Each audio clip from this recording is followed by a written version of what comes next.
ঈদের দিন নাকি গরু কুরবানি করা যাবে না, এই রকমই বলছেন কিছু বিজেপির মানুষজন। সম্পূর্ণ দেখুন ভিডিওটা।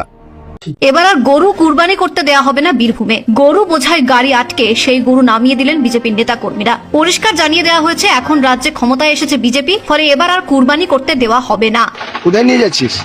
নাম বন্ধ কর স্যার। কোথায় নিয়ে যাচ্ছিস? এই ওদেরকে ডাকো তো, কি এই দাঁড়া, এটা বুঝবি না, এদেরকে দিতে হবে। গরু কাটাই বাংলাতে বন্ধ। এটা ধরো তো। জানিস না গরু এ ভাই, কাটাই বাংলাতে বন্ধ। তোর সাহস কি করে হলো? কালকে রাম রাজত্ব প্রতিষ্ঠা হয়েছে, আর আজকে গরু কাটাই বন্ধ যাচ্ছে। রাম রাজত্ব প্রতিষ্ঠা হয়েছে, গরু নিয়ে যাচ্ছে আজকে। এরা বাংলায় গরু কাটা বন্ধ। নিয়ে যাবে এরা। কোনো গরু কাটা হবে না। তাহলে আজকে বীরভূমে গরু কাটবে, আমাদের কোনো গরু কাটা হবে না।